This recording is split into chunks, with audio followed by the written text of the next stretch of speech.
Malaysian 370, contact Ho Chi Minh 120.9. Good night. Good night, Malaysian 370. Breaking news tonight, a Malaysia Airlines flight with 239 people on board, including 4 Americans, has gone missing.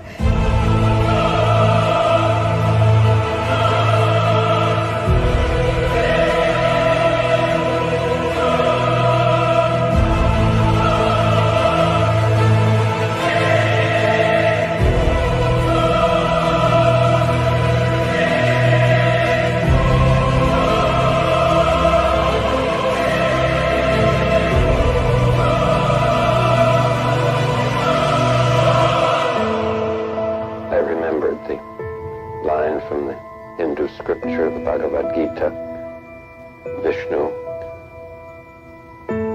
is trying to persuade the prince that he should do his duty, and to impress him takes on his multi-armed form and says, "Now I am become death, the destroyer of worlds." Thank you, everybody, for being here with me tonight. Tonight, we are going to go straight into the evidence, and then I will address questions at the end. So please hold your questions to the end. Tonight, on the anniversary of Malaysian Airlines Flight 370, I have updated the list of all evidence in the case of my investigation for the last year and a half in collaboration with MH370X, the organization that I started to research the MH370 videos. The only thing I want to say before we begin, so this is 100% clear, is I am not scamming anyone or promoting this idea because it's popular or for it to make money for me. I 100% believe the videos are real. Anyone claiming anything to the contrary should be considered a bad faith actor. The weight of evidence that the videos are authentic is overwhelming beyond really any reasonable doubt. So the plan here is to go through that evidence right now with you guys and hopefully convince some more people.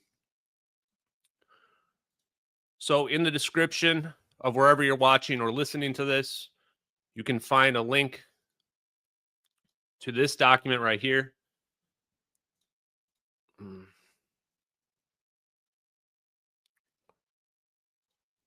There we go. And this document is the updated evidence link, and we start straight away with the videos. If you're watching this in video format, you can watch the videos right now on the screen. There are 2 leaked military videos that first appeared on a tiny YouTube channel in 2014 and only gained popularity in August of 2023 on the subreddit UFOs.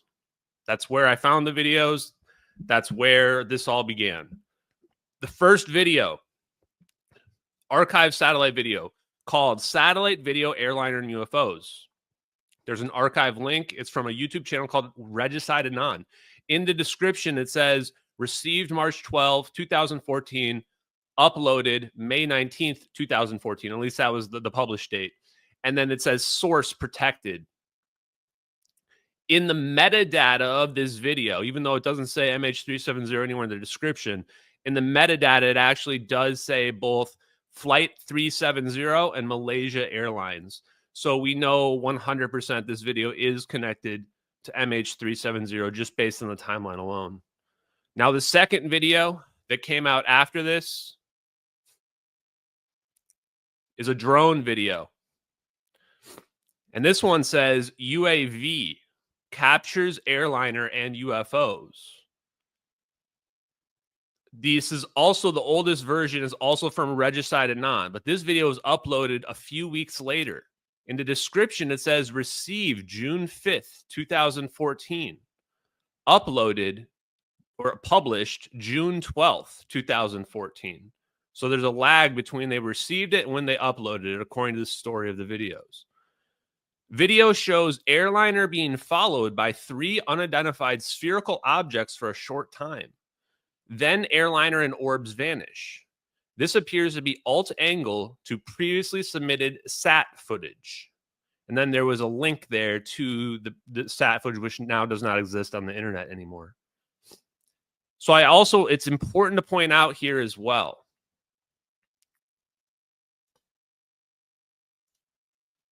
that Regicide Anon made a Twitter account 3 days after the video was published, the first video. First video was published May 19th. May 22nd, Regicide Anon makes a Twitter account. We found the Twitter account and their posts. And on May 22nd, they say, please spread this video before it's pulled with presumably a link to the video. And they tag a bunch of people, and they tag MH370 in there as well. And then you can see June 13th, one day after they published it, or possibly the same day based on time zones, alt angle of the airliner abduction just received with a link. So if somebody was faking this, it's pretty odd. Like, was Regicide Anon involved on this? If Regicide Anon is not involved in these videos being produced as fakes, then it's hard to understand how they could be fake at all, given the story of Regicide Anon being the first person to have them on the internet, as far as we can tell. And the story Regicide Anon is telling here is pretty clear. Source protected. Please spread this before it's pulled. And just to be clear, there's also alternate sources, but they all post-date Regicide Anon. But important to point out, the Vimeo link, if you translate it into English, says that Regicide Anon was arguing for the validity of the videos with the other people. So it seems like everything goes back to Regicide Anon. Now, details about these videos. Why are these videos so important? Well, right away, the evidence is absolutely overwhelming. In the bottom left corner, we can see it says NROL 22. This was the first launch of the space-based infrared system known as SBIRS. You've probably heard about it, talked about it on Joe Rogan, in 2006. And we can clearly see coordinates after the satellite designation. Now, spoiler alert, we've determined that this is a relay satellite because of its Molniya orbit. And that's exactly what we need, because that first video we saw is not simply a satellite video. It's something that we're going to find out is called whammy footage that takes fused data from multiple sensors through relay satellites and beams it to ground-based computers so it can produce basically a Google video playback of the entire planet, like this ultimate DVR of the entire world. Now, there's a link in here to SBIRS video in this document where you can actually watch how these satellites are scanning the whole planet, and then imagine how they would take that sensor data and send it to ground-based computers to produce essentially the video that you're seeing here of MH370. The coordinates. The coordinates are the absolute smoking gun. Absolute, undeniable smoking gun. The coordinates indicate the Nicobar Islands, a straight shot from the last military radar points. Straight shot. You can see from the image here where I superimposed the radar, the satellite coordinates over this image from a blog that had the actual picture from the Lido Hotel of Malaysian military radar plotted over a Google Earth map. You can see how close it is. There's no chance of this being a coincidence. The fact that they have it here in a straight line means that what happened is the plane kept going. It kept going straight. And then what we see happen in those videos is what happened into the plane. The coordinates are not tracking the plane because they don't change as the plane moves. They only change when the person moves the screen, the whammy footage. That's how the system works. They can just move it around. But when they move it around, it changes the coordinates. So the actual coordinates of the plane, the coordinates in the video are not the plane. It's just somewhere nearby. It could be a huge area. From what we looked up, it could be anywhere. It could be even 100 kilometers or more. Also, very important to point out that the satellite video is a screen recording of a window. Again, absolute smoking gun, undeniable proof. We can see the cursor come on the screen from off the screen. If you're on a computer, you've ever used a computer before, you would know this indicates that somebody has a window open. No question, undeniable. The cursor goes off the screen on multiple sides. This is a window on a much larger screen. They're recording the actual window. When they move the perspective around, they're moving the perspective around in the window. The screen recording is recording the window. You can tell. You can watch them move it around. They're using like a middle mouse to hold down click and then move around the perspective. But they're still within the window with the cursor. This is impossible to fake. Far, far too detailed. There's more details to come here as well, but I just wanted to point that out again. The satellite video is 6 frames per second. This is consistent with all the capabilities of whammy technology, which when I've researched it recently, it's anywhere between 2 and 10 frames per second. So the satellite video being 6 frames per second is exactly within that capability for military spy capabilities. 6 frames per second that you're seeing if you're watching this on your screen right now. And then here,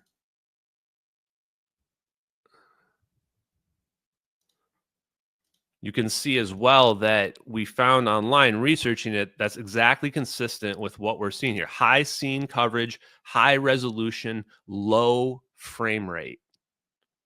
An example of whammy sensor, which is probably not as good as the military ones, are 2 hertz, 150 megapixels, scene coverage, at least 10 kilometers squared. My guess is it's much bigger than that. Whammy fuses data from multiple sources and relays it. Now, I also want to point out that the clouds in that video move and evolve.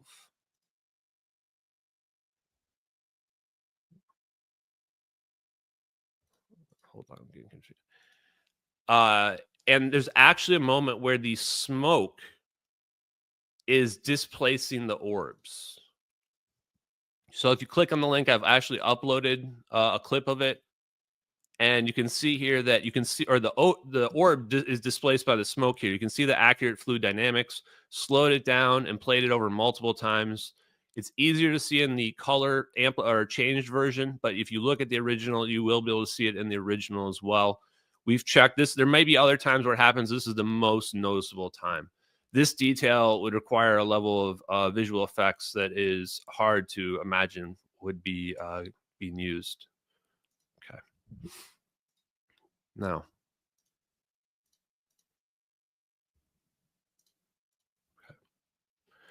the zap accurately illuminates the clouds in 3 dimensions. This is another detail that is undeniable. You can even see the light reflect off the nearby cloud. You can see it reflecting off the cloud naturally. Anyone who's done visual effects would know that how difficult this would be to pull off, and to pull it off perfectly the way that we see it in 2 videos from 2 different angles just adds a level of depth that shows that this cannot be a picture that we're looking at. This is not 2-dimensional what we're looking at. What we're looking at has depth. That means it's 3-dimensional. This rules out so many visual effects arguments, including most of the debunk attempts that have been attempted on these videos, do not consider the fact that this must be a 3-dimensional environment, factually speaking. Must be. Satellite USA 229 was at the right location at the right time with a sister satellite right overhead. And there's a link here. You can actually watch the recreated flight path. We searched through it and searched where satellites were and found that there's one right at the right time to be beaming data to be able to produce what we've got going on in the video. The drone is a General Atomics MQ variant. It's either MQ-9, MQ-1C, MQ-20 Avenger actually came up, which I believe is controlled by the Navy. Very difficult to tell. They all look almost identical. The thermal drone camera has similar capabilities to a Westcam MX-20. There's a link here as well if you want to watch and see. You can tell it's got the same high-resolution, smooth motion capabilities.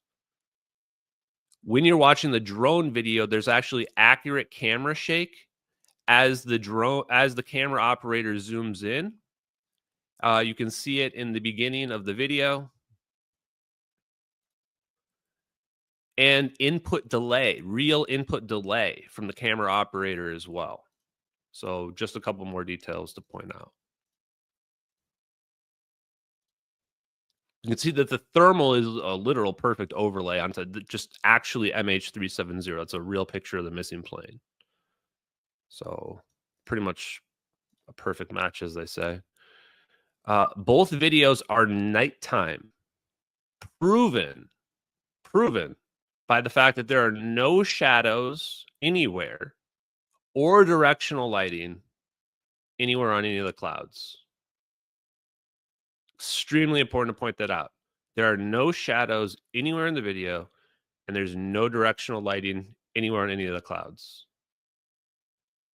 It's nighttime in the videos. A lot of people try to claim that it's daytime, and I want to say that our capabilities allow nighttime to look like daytime, especially in a computer-generated DVR playback. The proximity of the drone and the multiple sensors recording the plane indicates that this was a military operation. Everybody keeps asking, why was it recording? The answer to that is so simple. Because it's an operation. It's the only reason why they were re-recording in those videos. The only one. It's an operation. Let that sink in, because I found the leaker of the videos. I found the leaker of the videos. Let me just let that sink in, everybody who's listening right now. I found the leaker of the videos just through hard-ass work myself in 2023, October of 2023. That date is important. Remember that. In October of 2023, I went public saying I found the leaker. It has to be this guy. He checks all the boxes. He was on one of the AWACS that night during the operation. Has to be.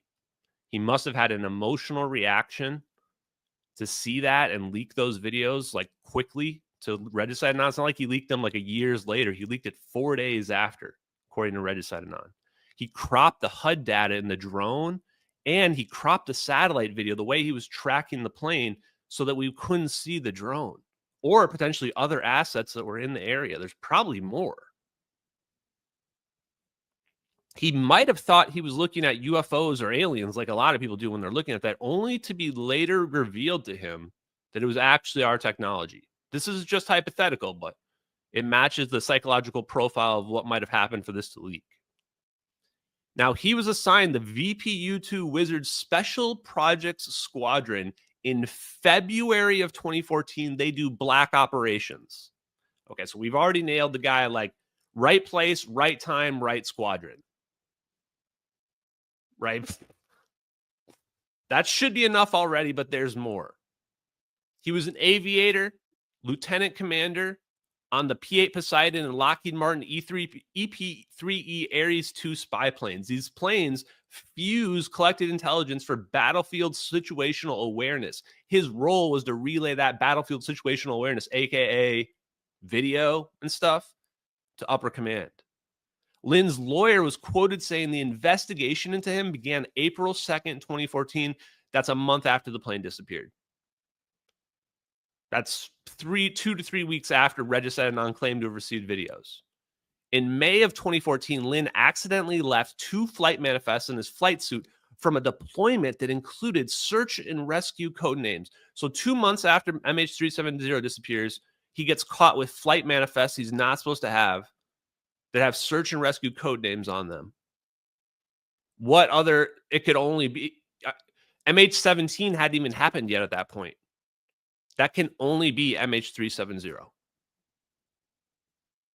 Defense argued the classified information in question was available on the internet.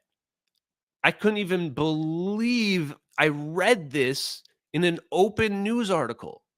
The defense argued the classified information in question was available on the internet. And he was a Navy liaison to U.S. Congress, meaning he was privy to the Navy's black program portfolio. All the black projects they had to get approved for Congress quietly, that was his job. So he was almost certainly exposed to this technology. What he leaked was so big, it triggered a national security alert at the highest levels. Okay, so the reason why they were trying to come down on him as a spy, because he triggered this major alert. So they were trying to say that he was a spy. But the problem was they had to admit there was no evidence that he ever exchanged any information with anyone from China. So what does that mean? If we add that up, that means he leaked something on the internet, right? If you didn't leak anything to our adversary, who'd you leak it to? Oh, the public. It had to have been leaked to the... In fact, the defense admitted it. The defense admitted they leaked it to the public right here. He got abused. They forced him into pretrial detainment under questionable circumstances, and he got abused by the goon squad. Held in pretrial detainment for over 300 days. Why? Because the military was afraid that he was going to commit gray mail, where the defendant says, I'm just going to blurt out national security information to CNN or during the trial, or you just charge me for less. Scary stuff. He must have had something real serious that he didn't want people to know about, like, I leaked the MH370 videos. The United States government took the plane with some orbs. The judge said he had a dangerous pattern of disclosure of classified information, but didn't point to any disclosures of classified information to support that argument. It's weird. Almost like there was only one big thing, and they couldn't really show that. Took a plea deal, got a 9-year sentence after the plea deal. After they threw away the espionage charges. After that, still got 9 years. With 3 years suspended because he worked with the NCIS and the FBI, probably to clean up the leak of the MH370 videos and make sure that it never went public. That would be my guess for why he got 3 years shaved off. He appealed in his 2019 appeal, stating that his sentence was too harsh, and the judge specifically argued that what he did was extremely serious. I've never seen a case like this ever that you could even compare it to. I dare anyone out there to find one that is as odd as this. It can only point to something like the MH370 videos. When I FOIA'd the NCIS, they rejected my FOIA in total to be kept secret in the interest of national defense or foreign policy. In total. They wouldn't give me anything about it. But someone got in touch with Lynn's lawyer, Larry Youngner. And they proved it by posting a voicemail from Youngner to them, trying to get back in touch with them for having missed their phone call.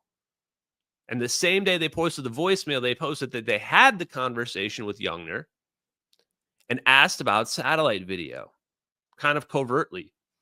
And that Larry Youngner said that the feds brought satellite video into the case. If that statement can be corroborated, game over, he's the guy. Why?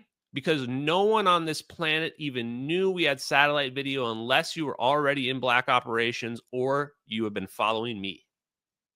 I'm the guy that's been promoting that we have the satellite video capability through the research that MH370X has done. There is nobody else that's been saying that. We even predate the claims that were made in the November UFO hearing. where it was finally admitted by Tim Gallaudet and Michael Schellenberger that the government has satellite video of UFOs, which would imply that we have satellite video capabilities. It's the first time it's ever publicly been stated, and we already proved it before that. So the fact that there's satellite video being brought into Edward Lynn's case proves beyond any shadow of a doubt that he must be the guy. But there's one more thing that's not on here. I revealed his name in October of 2023, publicly started saying his name on all the podcasts, that he was the guy that leaked the videos, in hopes that he would reach out to me and talk to me and do the right thing and say that he was the guy that leaked it and come forward and be a whistleblower. And in response, not only did he not reach out to me, and I know he got the message because I reached out to the law firm that represented him in October, he legally changed his name December 29th, 2023. 2.5 months after I started publicly saying his name on podcasts, instead of reaching out to me, he filed for a name change request from Edward C. Lynn to Edward James Soraya. And it's interesting because when I reached out to his company and left a message that I'm sure got to him, that he was my hero, is what I wanted them to say, they all knew him as Edward Lynn, meaning he was not ashamed of being Edward Lynn. Everybody knows him as Edward Lynn, as Eddie Lynn. So why would he put a name change request in after he'd already got out of prison? He'd been working, had already started his own company.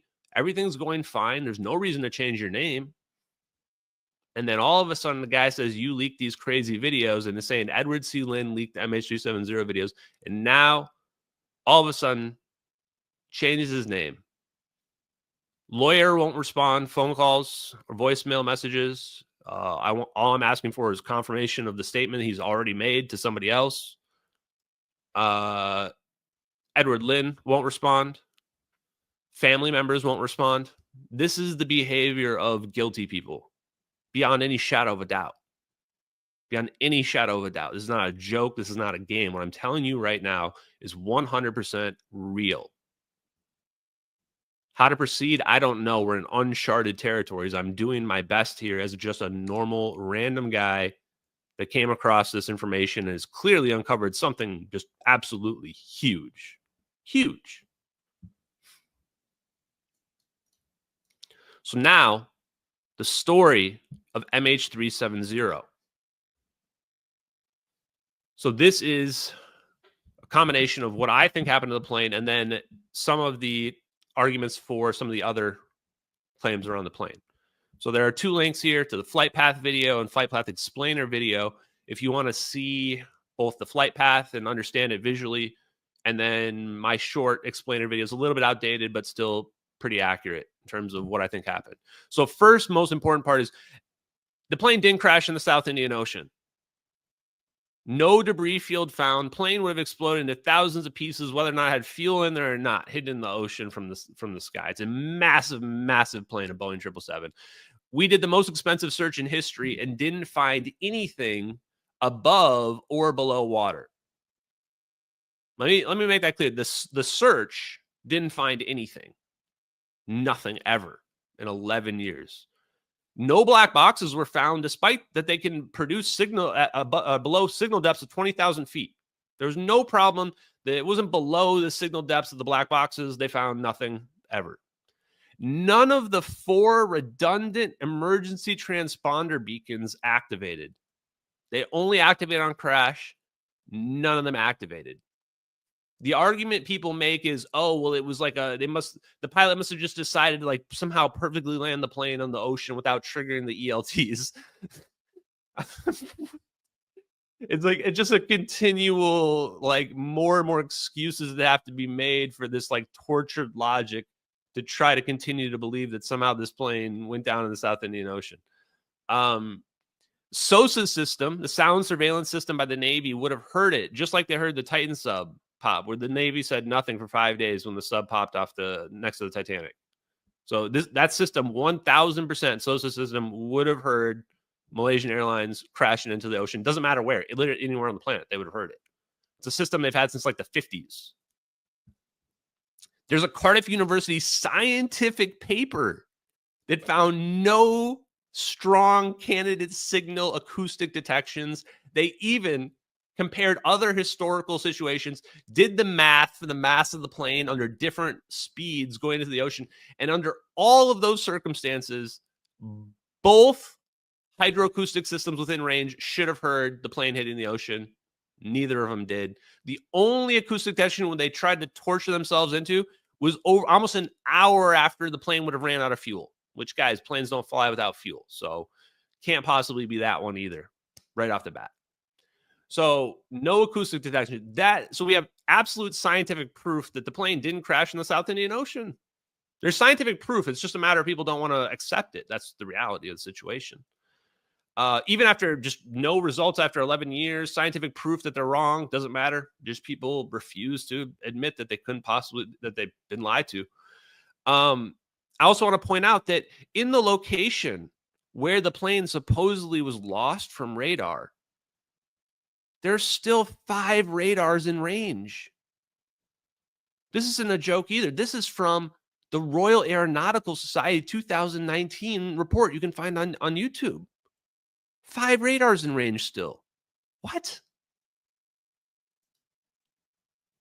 I feel like I'm taking crazy pills. So we're just going to pretend like the plane was lost from radar when there's no way it possibly could have been lost from radar where they're claiming? It does not feel like a very, very, very important fact. It's undeniable fact. Look at all the radars in range there. The excuse is India and Thailand just haven't said anything, and we're just going to ignore that they haven't said anything. And Indonesia just says they were just off that night. Sorry, they were just off. I'm not kidding. That's the literal excuse. What? Okay. So there's multiple radars as well that would have seen the plane, like JORN, this Jindali Operational Radar Network in Australia, Diego Garcia, Coco Islands, Pine Gap. I mean, these have radar systems that are going to see planes for like thousands of miles. They're called over the horizon. There was also no witnesses that saw the plane, even though they claimed the plane crashed in the morning hours on an active shipping route in the South Indian Ocean. So there's no witnesses either. And now there's one more fact I want to point out as well. A lot of people say, well, the ocean's really big. Realize like it's not a situation where they don't think they know where it is. They think they know exactly where the plane is, and it's just not there. This isn't a situation where the plane could be anywhere. It's not. They're like, oh, we have these satellite pings. If you believe these satellite pings are real, then we know almost exactly where the plane is. We just have to search this arc.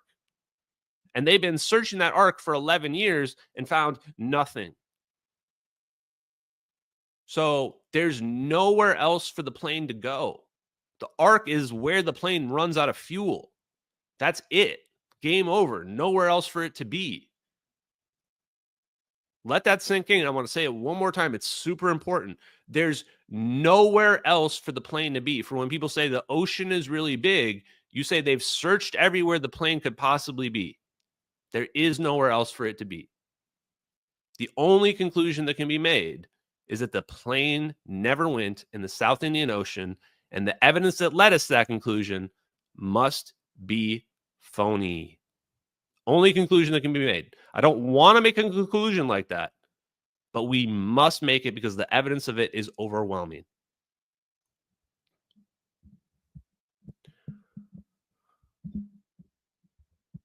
I also want to point out that 19 families of the victims signed a statement saying that they could call the victims' phones for up to 4 days after the plane disappeared, which is not contrary to the one guy that they got to go on every major station and make up the lie that happens. They literally just got the same exact guy to go on every single mainstream media news. If you don't believe me, go check. I couldn't believe it when I saw it. Jeff Kagan is his name. Every single one had the same guy come on and say, yeah, phones still ring all the time when there's no power or when they're on the bottom of the ocean or whatever. I couldn't believe they had the same guy. And they have the link that I posted in this clip is an actual video of the guy calling for like a second or two. You can actually see a video of the guy calling. Crazy, man. Okay, so the plane didn't crash in the South Indian Ocean. We have to conclude that, regardless of what we want to believe about MH370, we have to conclude the plane didn't crash in the South Indian Ocean. There's just no evidence that it did. None at all. And then people will say, well, but what about the debris? Didn't somebody find some debris? Not the official search. Random people in 2015, about a year after the plane disappeared, started finding debris and saying, wait, is this from MH370? And where were they? Were they in Australia, where all the drift models showed that the debris should have washed ashore in Western Australia? No. They were in Africa.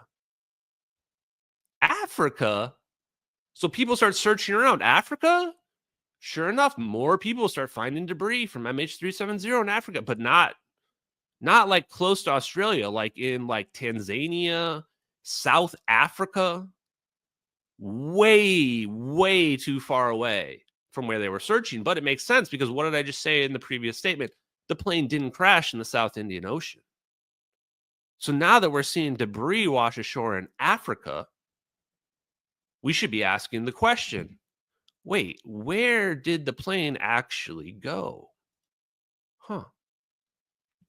So when you look at the debris that they claim to have found as well, the amount of debris that was found does not even prove the plane crashed. This main cabin interior panel that everybody's probably looking at right here is not what CNN is making it look to be. No piece that was that big.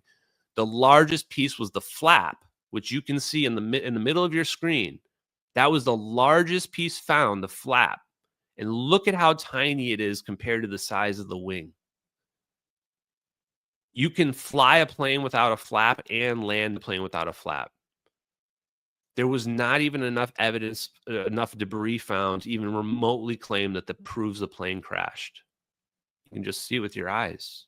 Only 3 confirmed pieces. And the confirmed pieces did not use unique serial numbers. This is important to point out for the conspiracy theorists. This is a factual statement. The confirmed pieces did not use unique serial numbers. The unique serial plate was missing from the flap. Mysteriously missing. They used part numbers, which I would argue, most people argue, easily could be forged, changed, messed around with. However, I do believe this debris is from MH370. I do believe that. I just believe that this South Indian Ocean narrative cannot possibly be correct. There's just no evidence for it. So MH370 ended up, whatever ended up means, somewhere closer to Africa. Not in the South Indian Ocean, somewhere closer to Africa. Now, there's some really amazing charts here that show the ocean currents, which cannot be changed, not yet at least. And you can see that there's no way that the debris can be from the location where they've been searching. The ocean currents flow to the east. And you can also see how absurd it is to think that our last location of the plane is somewhere in the Malacca Straits, but that somewhat, for some reason, we're searching about as far away as possible from that location in the middle of nowhere. Like, you couldn't come up with a better story for, like, just go search in the middle of nowhere. It's down the block over there. Just keep searching. You just search in the middle of nowhere. Instead of the smart places, which would be like, does the perpetrator have any hideouts nearby, right? Like, does the perpetrator who could have pulled this off have any hideouts? Or what we would call military bases. That was just vernacular. Oh, look at this dot here I put called Diego Garcia. Look at the location of the debris relative to the ocean currents, relative to the island of Diego, or of the Maldives, and the U.S. military base of Diego Garcia. Look at that location. That looks like I'm not an oceanographer or whatever the shit you have to be, but it looks like a pretty solid match to where I would imagine debris to drift from Diego Garcia to Africa in a year. Now, there's another, this model is my favorite model that I've ever seen in actual life ever, because there's a model out there you can find. If you guys just Google, like MH370, it's the most common one you find. that's got like blue, green, pink, and red, and it looks like spaghetti strings. This was done before they found any debris. And these are the best ones because the only models you can believe are ones that have no bias in them. And with this model, they found right away that all the debris would have washed ashore in Western Australia, like all of it. Like even in 2 years, it wouldn't have made it to the Reunion Islands, not even in 2 years. And they found the debris just a little bit after 1 year. So a little bit after 1 year, this debris is like still near Australia. So they found, and then they tried to like retcon this after the fact, which is just hilarious, is what they do, right? When they try to lie, they say no, it's like that. People will just literally, with no substantiation whatsoever, just claim, no, it's consistent with my models. No, it's not. I can see the model right there. It says right there, no chance within the time period we found could that debris have washed ashore in the Reunion Islands, and that's the closest location any debris was found. Not possible. You can see it right there.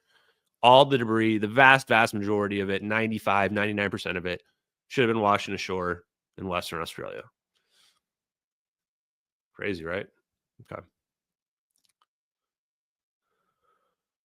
It's also physically impossible for the debris to have drifted, just based on the maps I was showing you before, from the location to like South Africa. Just physically not possible, no matter what you think, no matter which direction you think the ocean currents go. Couldn't make it. Too far away. The barnacles on the flap only showed 4 months of growth, but it had to have been in the water for over a year. And then there was growth on the area they claimed was exposed to the air. This is how they were arguing that the flap was able to somehow defy the laws of physics. They claimed that, oh no, it was exposed, so it was like blowing like a sail. But there was barnacles along the edge that was supposedly out of the water. So that doesn't work. That means that it had to be underwater. That means you can't use that excuse. Their answer to that? No answer. They don't say anything. This is another huge piece to point out. There's actually 2 pieces that have clear 100% undeniable burn marks on them with the honeycomb pattern of a Boeing aircraft. Meaning there's not really any other people that have pieces that look like this. And it was found in the same time period on, in the ocean. And you can just see the burn marks on it. You can even see the heat damage on the circled part in the top right. You explain that burn damage without some type of fire, right? Hard to imagine, especially if you're trying to claim that it was like they flew the plane for 8 hours and then just smoothly landed into the water. Well, why am I seeing burn damage on this piece of the debris that you're telling me is from the plane? And there's another piece as well that I don't have a link to on here, but you can find all the debris. There's more. This one was just a little bit more clear that, anybody can just tell what fire damage looks like. There was also a Boeing 777 fire suppression bottle that washed up in the Maldives just 2 weeks, March 25th, after the plane disappeared. Some people have tried to claim this is from some other thing. It's a perfect match to a Boeing 777 fire suppression device. No doubt whatsoever. It can only have washed ashore if it's empty. And it even has a serial number that you can even see on there. Or at least a partial serial number. This was just ignored and said that it's not connected without ever even being looked into. Nobody ever even looked into it, which to me would imply a cover-up. Because why would you not look into a piece of evidence? Because you've already decided that you don't want to look into it. You can't look into it. Now, I also point out that I FOIA requested this fire suppression bottle to the NSA and the CIA. And by one of them, I got rejected. Or I got by both of them, but I got one of them. I got rejected in a way that they have it. They refuse to give me the evidence. So why would they have evidence about a Boeing 777 fire suppression bottle? Because they know it's connected to MH370. Simple as that. So what does that lead us to? Fire scenario. Fire scenario. This was the underlooked scenario of MH370 that ended up being true. And it's a little embarrassing that more people didn't go with the scenario because there were multiple articles I found out there by multiple different people, by multiple experts claiming that it was almost certainly a fire. Some of them, before it was even revealed that there were lithium-ion batteries in the cargo of the plane. Not just a few, but a lot. 500 pounds of them. 487 to be exact. Now, in the MH370 video, in the drone video, we can see a heat signature in the belly of the plane. One of the first things people pointed out was fire. And the weird part was I didn't even consider the fire event back then. I didn't even know there were people considering it. So when people said fire, I initially, as the lead investigator, actually dismissed it. It wasn't until a couple months later, in October of 2023 as well, that I found Catherine T's sighting that were supporting the fire event. And I went, wait a minute, and started looking into it and realized it probably really was a fire. So we had 487 pounds of lithium-ion batteries assembled that day in a really sketchy way, I might add, if you just go look at the official report by the ATSB. And they missed 2 security screenings. I mean, that's a recipe for disaster. 2 of the pallets of batteries that were unsafely packaged, clearly just looking at the pictures, just packaged in cardboard, were in the forward cargo bay next to the electronics bay. And this is basically exactly what happened to UPS Flight 6. This is what former security director of the FAA, Billy Vincent, told me in a personal conversation I had with him, that he already found the articles where he was already implying this before he knew about the batteries. And he said this is pretty much what happened to UPS Flight 6. When I spoke to him about where the batteries were, what have you, he said, I'm 100% sure it was a fire. He was 100% convinced it was fire. Mike McKay saw MH370 on fire for a few seconds when it got dark. This was early in the morning, right at the exact same time the plane went dark, which would indicate that the fire would cause an electrical fire that damaged the electronics bay. There were then fishermen 10 minutes later off the coast that saw the plane flying low, going back the other way towards Malaysia. And then after the plane goes over to Malaysia and goes over Penang and doesn't land at Penang for whatever reason, it goes out into the ocean. And then Catherine T, in the middle of nowhere out in the ocean, sees the glowing orange plane flying low, no navigation lights, with smoke, dark smoke coming around the back of it, at around 1840 UTC in the Nicobar Islands. And she has multiple blog posts over the years. She's always stuck by her sighting and what she claims she saw. And I spoke to her personally as well, and absolutely believe that she doesn't a single dishonest thought or bone in her. She sounds like a person who's just telling it like she saw it. And she saw something absolutely incredible that night. So she sees the plane in that area, and her sighting corroborates the videos because we see the smoke coming off the plane in the videos, and we see the plane flying low in the videos. Because of the clouds, we can tell it's flying low. So it's perfectly consistent with her sighting, but not just her sighting. Also, only reported in the China Times, a Mayday intercepted from MH370 to the U.S. Navy by China of the plane disintegrating and attempting an emergency landing. And they even give a time. The time, 2:43 a.m. That's 1843 UTC. That's within 3 minutes of Catherine T's sighting. That's within 3 minutes of when we plotted the plane would be near those coordinates. Just having the plane going straight.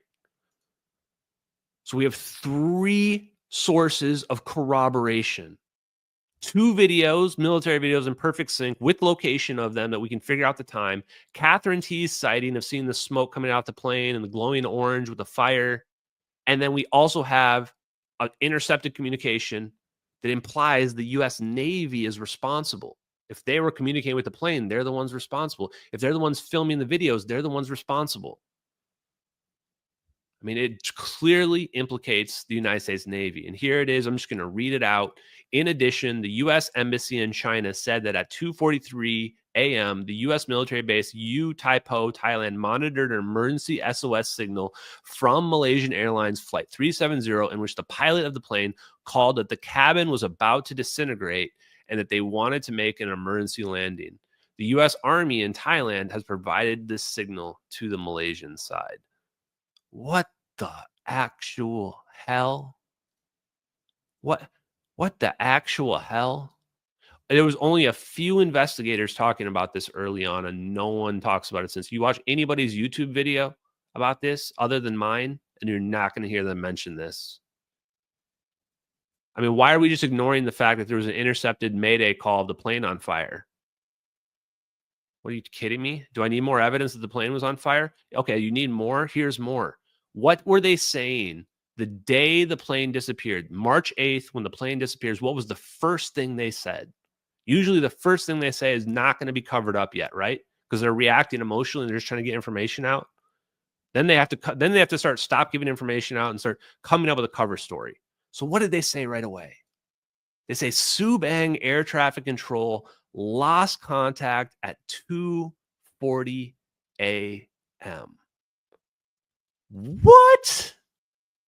You're claiming you lost contact the same time Catherine T saw the plane? Within 3 minutes of the Mayday call is the time you're saying you lost contact with the plane? And then they had to change that later on. They had to back away from it and say, no, just kidding. We lost contact way earlier than that. We lost contact at 1:30, not 2:40. We just forgot what time it was. You need more evidence? Why did they change the time? Why did they change the time of the last communication of the plane? We know why. So the videos explain why we didn't find a burnt up plane. You say, okay, if it was a fire, clearly it's a fire. I mean, look at how much evidence there is. Obviously a fire. Why did we not find a burnt up plane? This is an important point to make for a lot of the theories out there. Where's the plane? Well, when you watch the videos, you can tell why we didn't find a burnt up plane somewhere. At least somewhere where, keep in mind, the plane's not going to be able to stay on fire for 8 hours. Now, Billy Vincent actually tried to argue with me that it could stay on fire for many hours, but we've got a Mayday call. This sounds like this was a desperate situation. The videos indicate that this plane was about to go down. So, this was on its last legs because of this fire. It was not going to last that long. So we searched everywhere the plane would have gone down if it was a fire. That's the problem. But the videos come into play, and now we're watching something abnormal. Now we're watching something really, really abnormal. And now we have to throw out all of our orthodox thinking. We have to be heterodox thinkers now. And we have to remember that energy is neither created nor destroyed. And a Boeing 777 is an extremely massive object. 239 people on board. So if this was being turned into a bomb of some sort, we should be seeing a massive mushroom cloud here. It can't just be getting annihilated unless there's just completely changing the laws of physics. And some people would say, well, are you saying it was teleported? Yes. And then they would say, well, doesn't that break the laws of physics? No, actually. Surprisingly, teleportation does not break the laws of physics. It's just not accepted at the moment. Wormholes are what we would call teleportation. And a wormhole at the quantum level, ER equals EPR, is known as quantum entanglement. And there's this notion that quantum entanglement at the quantum level is basically little wormholes. And that then the answer would be all we have to do is make a wormhole at the large scale. And then if we do that, we now have achieved what we would call teleportation, which is, to really actually simplify it, faster than light travel from the person who's looking at that thing. When you demystify it, it's not as magical sounding and a lot more plausible. And if you think that that's outlandish, well, you know what? It is a little bit outlandish. I'm not going to lie to you. But at the same time, you look at how little we've progressed from a propulsion and engineering perspective in the last 50 to 70 years, and ask yourself why. And if that's really the case, and if imagine that if we were actually advancing, where would we be and what would we have? I think that everything lines up kind of nicely towards, we've just been hiding our progress on in those areas. So this was a U.S. Navy operation. Probably the CIA involved as well. I'm not too picky. Blame whichever military organizations you want, but this isn't just like a rogue band of people or what have you. I've considered those scenarios of rogue, Wakanda scenarios, what have you. Nah, this is a U.S. military. It's a U.S. military drone, General Atomics drone, U.S. Navy. It's over the water. The guy who leaked the videos is Navy. I mean, everyone's pointing to the Navy. So here's a picture that we made that shows where the plane would be getting teleported. Now I want to point out this technology we see here. This is just me giving you my kind of off the wall opinion on this. I don't think this technology is. I think they figured this technology out and they've been advancing it, but I think it has a long way to go. And we're not talking about teleporting people to Xenu or to the sun or something like that yet. We're talking about like local short distance teleportation. And that's what I think they did here. I think they did some sort of a short hop from the location where the plane was in the Nicobar Islands west, somewhere over here near the Maldives. And then that somehow I think put out the fire, which seems weird, but when you actually look at the physics, you realize that like this teleportation would be an endothermic event where it absorbs energy. And the weird thing about the lithium ion batteries is that the only reason why they're unstoppable is because they have so much energy packed into them. So if somehow that zap sucks the energy out of the batteries, the plane's just fine. I mean, if it was fine before, it's not going to keep burning up anymore. So it's like one of the first thoughts I had about this was like that would be like a really weird way to save the plane. Like imagine the weirdest way ever to save the plane is like put some orbs on it that like that puts the battery fire out. Like that would almost seem like you set the fire just to put it out yourself, like it's way too convenient. Like why would you, how could you have that planned? Don't worry, we're going to get to that. So the motive then, okay, why would the U.S. do something like this? Which they did. They did do this shit. They did this shit. Nobody believes it, but they did this shit. The answer is the Freescale Semiconductor engineers. I mean, if you assume that they did do it, then the Freescale Semiconductor engineers are undeniably the reason why. You got 20 people on the plane, all from the same company. They're all sitting next to each other. Some of them even have their family with them, but they're going on like a 1-week trip overseas. Seems really bizarre. It breaks policies, all company policies of like that have like intellectual property like this. This would break the policy that would say you shouldn't allow these people to all be on the same flight. And it's 9 or 8 of them are Chinese nationals. And the company has contracts with U.S. Aerospace and Defense. They also, and this was incredible, like I literally could never have imagined there would be this much incriminating evidence that points to the semiconductor people being the guys. There was a 2005 NSA security report about this company and a couple other companies, but mainly this company, about how they were advancing towards room temperature superconductive microchips, which guys, as nowadays, it's funny how much like the times have changed so much in the last 20 years or even the last 10 years where now people like when I talk about room temperature superconductive microchips, people are immediately thinking like, oh, quantum computers, AI, stuff like that. Yes. So yes, we know that's the shit, right? That's the jam. So we had these people on board the plane. Okay. And they had just launched a major initiative serving the RF power needs for U.S. Aerospace and Defense. So what are the possible narratives? So I will not get offended if people are pushing narratives that actually fit the evidence. Actually, I don't get offended at all, but that primarily I prefer ones that prefer this. So one is counter-espionage. You're preventing defectors from going to China with intellectual property. This could be a spy versus spy kind of situation. In fact, I think that's what it is. Could be a show of force. USA versus China versus Russia, some kind of shadow arms race to develop orb technology. Maybe it's UFO technology, alien technology, Atlantean technology. Who knows? Who cares? But maybe that's going on. In that case, this is like a who's your daddy moment. Like we're so far beyond where you're at. Like you got to look over your shoulder every time you do anything. This is like a moment where you do something like this to tell them like, we know everything you know. And we know that we own you. We own you, bitch. That's basically why you would do something like this. It could, though, also be a rescue operation. That plane was doomed. That landing in the ocean is going to break that plane apart. I don't care what some of these people try to claim about how, oh, it just perfectly land the plane in the ocean. A Boeing 777? No. Boeing 777 is going to rip up. Didn't you guys just see that plane?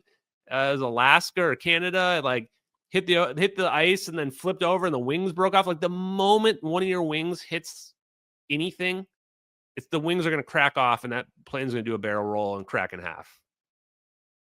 Anyone saying otherwise just has not seen planes and aerodynamics. So this plane was doomed. So maybe there was a VIP passenger that called in their rescue me button or get out of jail free card that just said, save me. I don't know. I mean, it's pretty weird that and also the fact that it could have put out the fire.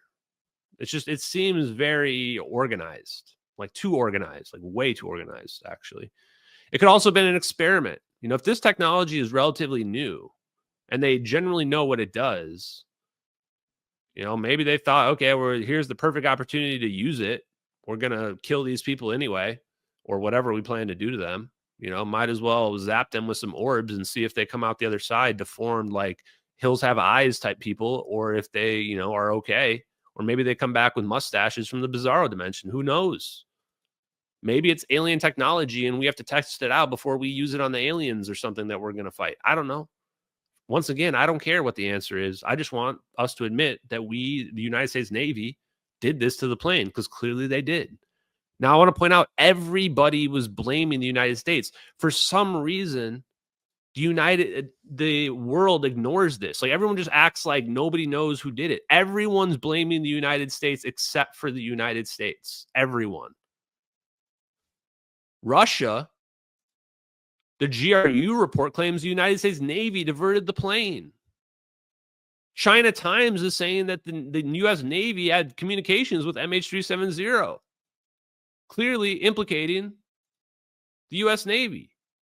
The Prime Minister of Malaysia, Mahathir, the most respected Prime Minister ever in Malaysian's history, who was Prime Minister right before this happened and after this happened, and he had a guy in between his time that came in and said the plane went into the South Indian Ocean, and then that guy went to prison for being a criminal. And then the other prime minister came back again, and he said that the CIA did it. So Malaysian's prime minister said the CIA did it because they did do it. Because they clearly did it. Because he's like, of course they saw the plane. You're an idiot if you think the United States government doesn't know exactly what happened to MH370.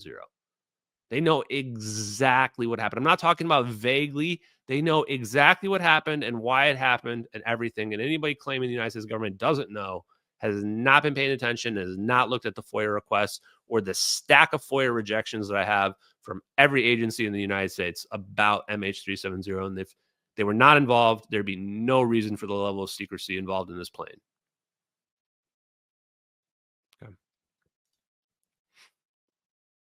It was also reported that Malaysia was given information by the United States on condition that they not reveal it, which is probably that we orbed the plane away and they can't talk about it. China leaked satellite imagery onto the internet. They leaked satellite imagery onto there on March 12th, 4 days after the plane goes away. They leak imagery onto the internet that looks really similar to what we're seeing in the satellite video. It just looks like it's further away, like it's not as good resolution. And it's a still image as opposed to a video, but it looks like three objects spinning around something else with low altitude cumulus clouds. Pretty unusual that China just leaked these images on the internet and had people think like, oh, it's a debris field somewhere. And then they search, there's no debris field. So what was this? What was this all about? It looks like this is a message to the United States intelligence agencies saying, we know what you did. We know you're responsible. And we can corroborate that. Why? Because China hacked the Malaysian government on March 9th, 3 days prior. And they stole the crisis meeting minute notes and classified info about MH370. So they stole, most likely, the classified communications between MH370 and the United States Navy. United States Navy was in communication with the plane, and they classified those communications, and China stole them. And so China knew 100% that the United States Navy was responsible. And this was them saying, we know what you did. The French father on the Netflix documentary was told that there were 2 American AWACS spy planes in the area, and the Americans know what happened. Everybody was saying the Americans did it. Everybody. Edward C. Lynn, U.S. Navy special operator, U.S. Navy implied. Even the U.S. Navy was saying they did it, or the U.S. military was saying they did it. I couldn't believe this. There's even a quote. Confirmed SIBRs provided data to the intelligence community to help solve the mystery of Malaysian Airlines Flight 370. This is the art of what we do, says Colonel Mike Jackson, 460th Operation Group Commander at Buckley. Officials at the 460th Space Wing, that's actually where the Space Wing is, confirmed that SIBRs provided technical data to the intelligence community to help solve the mystery of Malaysian Airlines Flight 370, which disappeared over the Indian Ocean March 14th, 2014. Does anyone out there still don't think that the United States knows what happened to the plane? Everybody says the United States did it, including the United States literally admitting that their SIBR system knows what happened to the plane. And we're looking at leaked, possibly SIBR's video of the plane recorded by the United States intelligence agencies.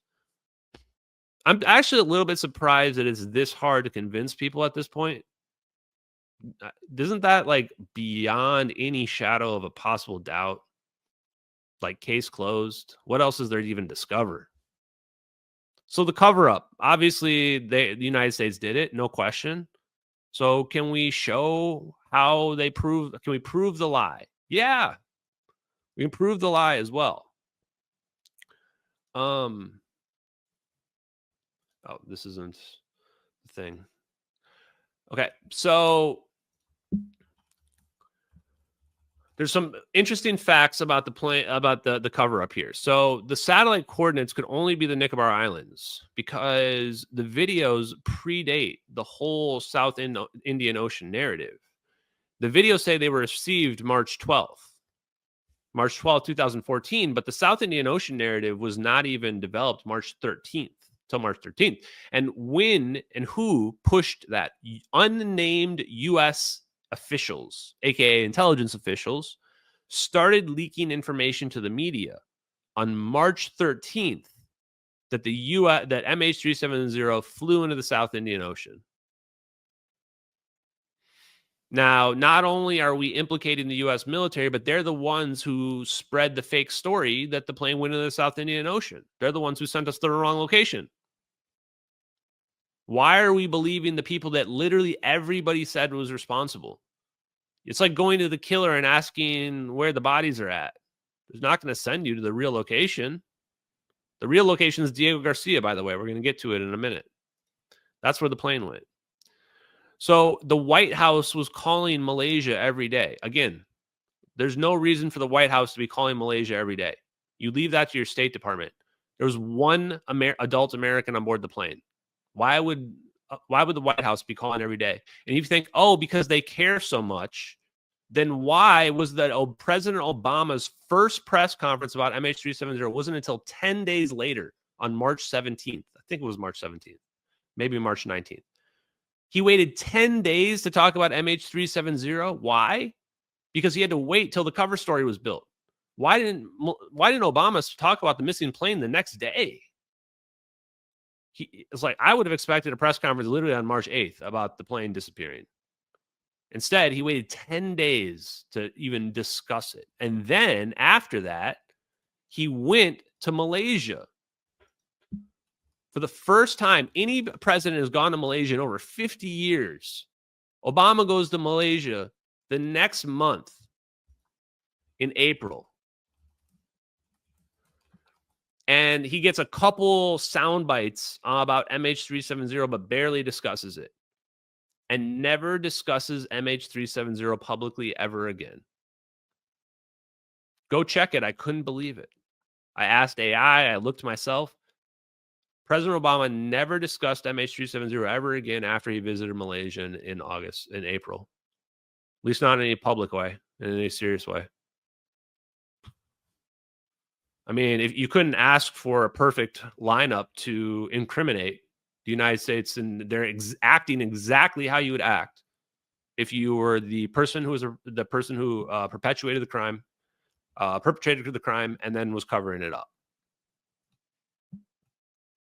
Also pointing out that Rolls-Royce was silent, even though they have two engines that transmit data independently, and that these engine data should have been transmitting, but that data has never been revealed publicly. Why? Because the data would show what really happened to the plane, and they couldn't allow that to happen. There were Cope Tiger and Cobra Gold exercises that had just begun and ended that were happening in the exact area, and Cope Tiger's operations that year was search and rescue, which corroborates the search and rescue code names from Edward C. Lynn's flight manifests that he was caught with. So actually, the literal Cope Tiger theme that year was search and rescue. So there's no way all of the U.S. Navy assets would have been in the area, because there was military exercises going on right there in the area where we had the coordinates happening. So the assets were there. You've got the right time for it to happen. And this also proves as well the U.S. knows what happened. You're not going to have a rogue Boeing 777 flying past U.S. military exercises and them not see it. Makes no sense. As Matthias Chang said, it's like flying into the heart of the storm. You're going like the exact wrong way to take a plane. The Minister of Defense admitted that he was in contact with the U.S. about spy satellites in the region. And if you don't believe me, well, there are U.S. spy satellites over the regions. Are we in touch with them? Yes, we are in touch with Could you elaborate? them. Sir, can you tell us whether or not you've received data from the engine manufacturer, Rolls-Royce? Yes. So yes, they were in touch with the United States, and yes, they had received data from Rolls-Royce, which was never been made publicly available. Once again, all I'm doing is showing the receipts from the publicly available press conferences. You can find them out there. Now, the Minister of Defense also said that they knew the plane was not hostile, which means they had communications with the plane that they have not revealed. This is so important because I've just told you that there was United States military communications with the plane, that they must have been classified, and that China probably stole those communications. Well, we have the military, the number one official in Malaysia related to the case, the Minister of Defense, literally admits they knew the plane was not hostile. This is only possible if they had communications with the plane that they have not revealed. Otherwise, if you did not have communications with the plane, you could never rule out a pilot, rogue pilot, or a hijacking scenario. Those both require communications to confirm. So let's listen to him in his own words. Not send the jets up if you have conceded earlier that you knew very early in the morning the plane was missing. There was 4.5 hours time in which to respond and find out. It was not hostile, it was commercial, it was from our airspace. We're not at war with anybody. If they did go up, in hindsight, would you agree that we wouldn't be in the situation we are now, which is I don't 7 think weeks of so. searching I don't think that's billions of speculative. dollars? Even if we send it back, are you going to say that we're going to shoot it down? No. Jesus. Well, you said that, not me. No, I'm asking you. Why is he asking her? So what's if you're not going to shoot it down, what's the point of sending it up? To see where it's going. Well, to see it going, you need a fighter for that? Apparently we do. We're talking about military procedures. Well, the radars are all off, if apparently. If I did shoot it down, you'd be the first to say, how can you shoot down a commercial airline with 14 nationals, half of them Chinese? I'll be in a worse position, probably. Why shoot it down, though, if it's not hostile? Well, the Americans would.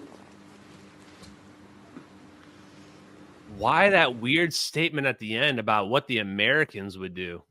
Creepiest thing I've ever heard. I've never seen a more guilty person ever in my life. It's not incompetence. It was maliciousness. Absolute maliciousness. Why not send up the plane? He says right at the beginning, they knew it was a commercial airliner and not hostile. How'd you know that? The ACAR system wasn't turned on. It was not on flight radar. But you knew it was a commercial plane and it wasn't hostile? Boy, that's some incredible. He's either Miss Cleo the psychic or they had communications with the plane. It's a very simple fact that can't be denied. And it's one of the things that you won't see any of the other investigators bring up because they can't really deal with evidence that goes against their preconceived notions about what they think happened in the plane, even when it's undeniable. I mean, there's no other interpretation. There's no other interpretation from what he's saying. Their interpretation is basically everything they disagree with is a lie or fake or whatever they need it to be. Bizarre. Okay. Now, there's even more stuff that implicates the United States. I can't believe how much there is. There's a clip of Florence Echangi, who did a lot of on the boots, on the ground research. Shout out to her. Nephew of the pilot was told that his uncle was collateral damage. Now, the only situation that I've ever heard people use the word collateral damage is when the government is killing people. Is there any other situation when people are referred to as collateral damage? I'm pretty sure it's only when the government is killing people. So this would imply it was a government operation that happened to the plane. The former head of Indonesian police was told, quote unquote, what really happened to MH370, which implies there's a real story and then there's the story that's being told to the public. So once again, these are like people who are officials that were in the know, just telling the truth, and nobody wants to believe them when they tell the truth. They only want to believe the fictional story that's being told in the media.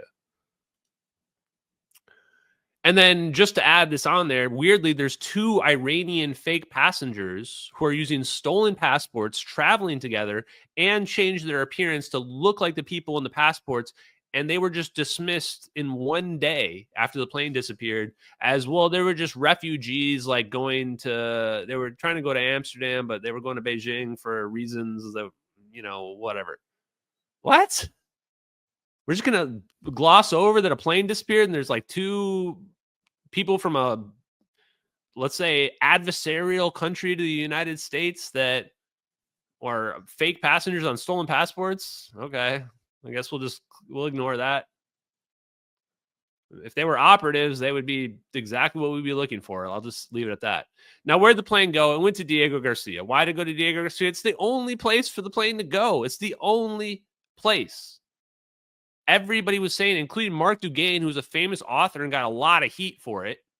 And some people claim that he was told to stop looking into it. Catherine T., the witness, she also, and I think it was her 2018 blog post I have a link to above, says I think she said she now agrees the plane went to Diego Garcia. And every other conspiracy theory out there was saying the plane was remote controlled there or whatever. I think it was Field McConnell saying that. And why? Because Diego Garcia is like a NASA landing strip, perfect location. There's got to be underground stuff there. There was a Maldives sighting at a small island in the early morning hours where a bunch of islanders saw the plane and a red and white stripe of Malaysian Airlines flying south towards Diego Garcia. The pilot had Diego Garcia in his simulator for some weird reason, even though it's not open to commercial aircrafts. And then there was a no departures from Diego Garcia for 72 hours after March 8th, which is pretty damn suspicious. Wait, so there's just going to be no departures for 3 days after the plane lands there, which is probably what happened. I mean, that's pretty convenient, pretty incriminating. Oh, and in case you wanted the logs, well, the flight logs were just all destroyed by water damage in July of 2014. If you don't believe me, go look it up. I absolutely can't. You could not make this story up. The Diego Garcia flight logs were destroyed by water damage in July of 2014, just a few months after MH370. What a coincidence. Too bad. Would have been convenient to have those flight logs, but they were just too shame. 2014, we didn't have computers in 2014, guys. It was the Stone Ages in 2014, Everything was still on paper in 2014. I know that I worked on paper. It has underground facilities with black vault FOIA requests showing that it may be a CIA black site, aka that has prisoners on there. There was a message from Philip Wood posted on 4chan saying that he's held captive with just a black picture, but the EXIF data in the picture has coordinates placing it in Diego Garcia where they think that they have these CIA black site prisons, which is like, man, if you were coming up with a story about where the plane went, you couldn't be more on the nose. Well, it went to a military U.S. It was a U.S. military operation. It went to a secret U.S. military base that's more secret than Area 51 that no one's allowed to go to. That if you wash ashore there, like some refugees did a few years ago, you're not allowed to leave ever. They were stranded there for 3 years. I think they finally were legally forced to allow them to leave. And if you go work at Diego Garcia, you have to take like a 2-year deal, and you're not allowed to communicate with anyone outside your life for 2 years. Like you can't have communications outside the base. There were actually a weird situation where there were photos on Facebook that look vaguely similar to the crew. This was in like 2020 or 2021. So for the people that want to know what happened to the people, I don't know. They're probably not alive. If they are, then maybe they're living on Diego Garcia. That's if you want to dream and be very optimistic. My view is that everybody, if almost everybody, if not everybody, succumbed to the smoke from the fire because people don't realize how dangerous, maybe even the U.S. government didn't realize how dangerous lithium-ion battery smoke was back then. It's one inhalation and game over. Like that's how dangerous and toxic that smoke is. So I personally don't think that anybody could have survived even to get to the point where the plane was being zapped, except for like the pilot, because the pilot has the special hood that's like the one that can last for like several hours compared to like the shitty thing that comes from the sky that you're done if you that's all you've got, the thing that comes from the top of the plane. Okay, we only got a few more things to go through here. Also just want to point out that there is this ground-based electric optical deep space surveillance system that's got a site at Diego Garcia. So they've got some pretty advanced stuff in Diego Garcia that they're covering up there. Maybe not anymore now that it's been exposed, but they did. Now, the Inmarsat pings. The most theories are based on this idea that the plane flew in the South Indian Ocean, and it's all based on 10 rows from Inmarsat that were never corroborated by anybody. And when I say corroborated, I mean by like a different source. I don't mean corroborated by like we both looked through the same shitty data and came to the same shitty conclusion. I mean like somebody else has data that corroborates your data. That's how data works. If people don't understand that concept, then like I guess you're not an expert. I guess I'm a database expert because this is actually my real job that I have 20 years of experience on. Is databases like this. Now, I could fake these 10 rows on an Excel spreadsheet in 5 minutes. If you gave me what I needed to know, I could fake it in about 5 minutes. It's actually just straight up trivial to fake these 10 rows in an Excel spreadsheet. And these 10 rows in this Excel spreadsheet here represent, I think 6 hours, 5 hours of flight time. 5 hours of flight time. This is all we've got. This is the only reason why everyone who thinks the plane went in the South Indian Ocean, this is the only evidence they have, what you see highlighted in green right there. And you can see quite clearly, if you were to look at the whole data set, there's a massive deviation when it gets to this area in green. When it gets to this area in green, all of a sudden, the way that the satellite's pinging changes entirely. It goes from pinging like sporadically, like every like 15 to 25 minutes, to only pinging every hour on the hour. Like, or not every hour on the hour, but every hour, like exactly 1 hour from the last hour, plus a couple seconds. It's like, why is it so different all of a sudden? I asked the investigators who literally came up with the model and reviewed this. They couldn't answer the question. They couldn't answer that basic question about data that anybody that has done any database work ever or with any relational databases, which are basically Excel spreadsheets, should be able to answer. Super simple question. That's how easy it is to lie to people. 10 rows on an Excel spreadsheet that my 7-year-old nephew could fake. It took the U.S. government like 10 weeks to fake this. They didn't release this data until May 27th, 2014. The MH370 videos had already been on the internet for over a week. They'd already been published on the internet, on YouTube. People were watching them for a week, and this hadn't even been released yet.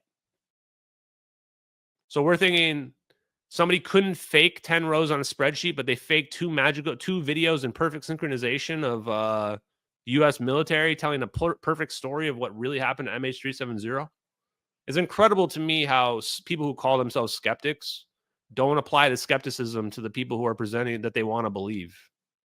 Skeptics should look at this and go, this doesn't make any sense. What happened here? Why is this data all of a sudden change here at the exact moment where right above this, you see, what time does this say right before the green? Right before this data changes, what time does it say? 1840 UTC. Wow. That's the exact same time Subang Air Traffic Control lost contact with the plane, the same day the plane disappeared. That is one hell of a coincidence, chat. The exact same moment that Subang Air Traffic Control says they lost contact with the plane, the same moment we're seeing the plane in two videos filmed by the U.S. military, all of a sudden at that same time, the data changes in the satellite data. For the people saying Yahtzee, yes, Yahtzee. Why? I formally called out Inmarsat for fraud. Absolutely no question. This data is fraudulent, fake, spoofed, whatever they did to it to make it. I don't know what they did. That's not MH370. If it is, then the methodology that was used to determine they went in the South Indian Ocean, then that's flawed or fake, whatever. Something about this is fake, clearly. And it looks to me like somebody just fudged 10 rows on an Excel spreadsheet. That's my professional opinion as somebody that's worked on databases for 20 years. I can write SQL data and update statements, and I can write multi-table queries that are relatively extensive. Okay. Now, the rogue pilot theory. The number one theory at the moment, and this was not the number one theory. At the time the plane disappeared, the rogue pilot theory was considered like 3% or less. Basically, nobody thought that it was possible because there was nothing indicating it. It's not like they didn't leave any notes. There was no manifesto, nothing to indicate that the guy did it or anything like that. Nothing. There was no evidence for it. He had 18,000 flight hours, and everyone stood up for him, including the officials, the wife, coworkers. Everybody said he was an awesome guy and he would never do it. Florence DeChangi even got access to his medical records. His family was so adamant they gave his medical records to Florence DeChangi to prove that his mental psych screening was all perfect. The flight path contraindicates a suicide route. A suicide route is not going to go back to the nearest airport. Suicide route's going to go in a random ass direction because you don't care. You're also not, like a lot of people have argued that the plane was going between radar zones. That's not how that works at all. But if you are a suicidal pilot, you don't care about radar zones. If somebody comes up and shoots down your plane, you don't care because you're going to take the plane down anyway in a suicidal pilot scenario. I also want to point out real quickly as well that the argument that people make that like the pilot was avoiding radar doesn't actually make any sense at all. So when people like Mentor Pilot, I think is the biggest one who promoted this misinformation, and he should apologize, honestly, for being so horribly wrong in his analysis. I mean, I think he's probably in normal situations a decent guy, but his MH370 video is complete garbage. And he promoted this myth that like the pilot turned off the system to avoid radar. But here's the thing. You can't avoid radar that way. Radar is going to see you anyway. And if your argument is, oh, well, they weren't in your zone. Well, you're telling me that they turned themselves off from flight radar. So yes, if I see an unidentified object on radar, you're going to report it. In fact, that's the only thing you're looking for. If you're looking at the radar, is you're looking for unidentified objects that are not on the flight tracker. And the whole argument being made is that the plane went dark off the flight tracker. So you've got a plane on your radar, off the flight tracker. You don't give a shit if it's technically in Malaysia's zone. If you're Thailand, we don't care about that. You're seeing an unidentified object on your radar. It might be coming for you. It might be coming for one of your buildings or your towns. So that argument is really dumb, and it's contraindicated by itself. If you were trying to avoid radar, you wouldn't turn off the ACAR system. You would leave it on. You would leave the ACAR system on so it looks like you're just having an emergency event when you're actually hijacking the plane. The last thing you want to do is bring attention to yourself by turning the system off that's tracking you. If you do that, then everybody's going to be looking for you on your radars, and they're going to see you because, spoiler alert, civilian airliners don't have stealth capabilities.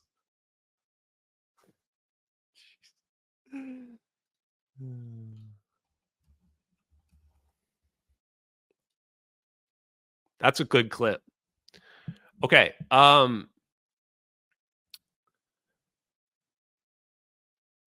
The Germanwings pilot in 2015 who took that plane down, he locked the co-pilot out, and he didn't go on a joyride for 8 hours. He crashed the plane in under 10 minutes.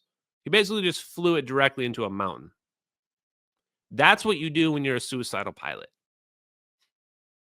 You cannot lock people out of the cockpit for 8 hours. This myth where he's going to like go super high, knock everybody out and all this bullshit. No, not in a Boeing 777. And what's going to happen is someone's going to break through one of the panels, or they're going to get through the door or whatever, and they're going to get to you. That's what happens in a high tension situation where all of a sudden you're locking people out and doing some crazy shit to the plane. So that's not what happened with MH370.